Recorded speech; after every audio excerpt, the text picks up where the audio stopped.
And we continue to follow our breaking news. Just a short time ago, President Trump announcing on Truth Social that he is sending troops to Portland, Oregon to protect ICE facilities. Now, Portland is just the latest Democratic-run city that the president has either sent or threatened to send troops to in his growing crackdown on immigration and on crime. CNN's Kevin Liptak joins us now from the White House. Kevin, tell us, what more have you been learning about these latest developments here?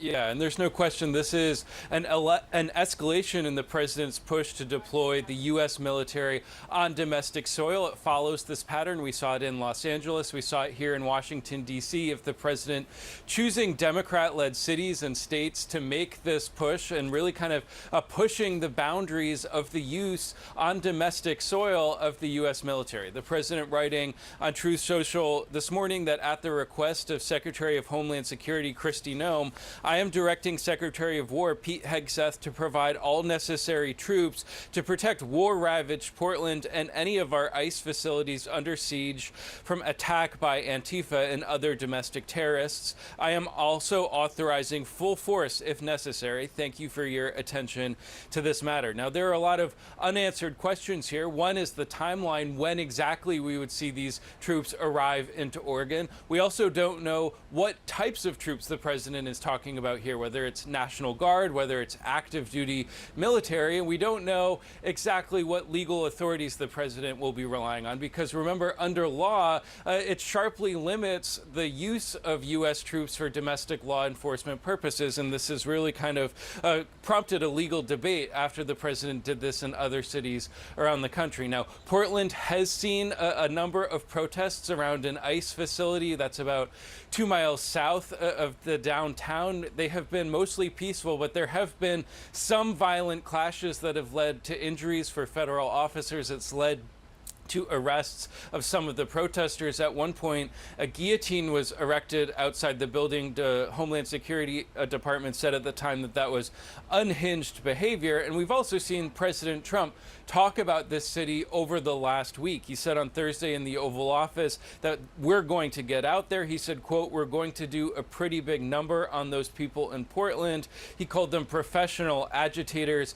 and anarchists. And you saw in his Truth Social post today, referencing Antifa, the president has taken steps this week to label that group a terrorist organization. Now, leaders in Portland have made pretty clear that they are not welcoming federal intervention. The mayor said this week that, like mayors across the country, I have not asked for and do not need federal intervention. That's the mayor, Keith Wilson.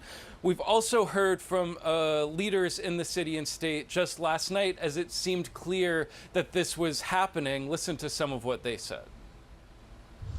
I am sick and tired of watching the people in my community getting brutalized because they are immigrants or because they dare to speak up. I am sick and tired of it, and I'm tired of your lip service. Show up and do something! Boy, I share their frustration.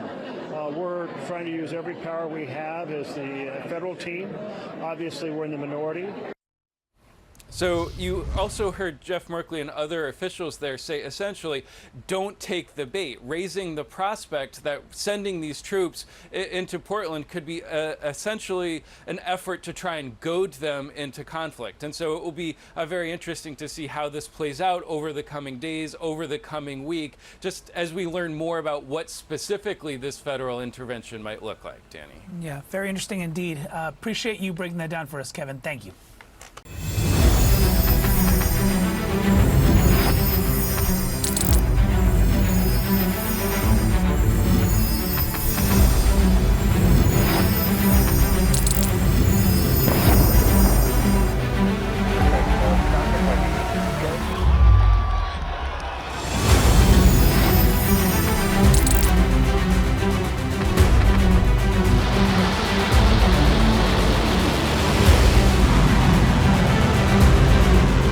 Fighting so long and so hard that they don't know what the they're doing.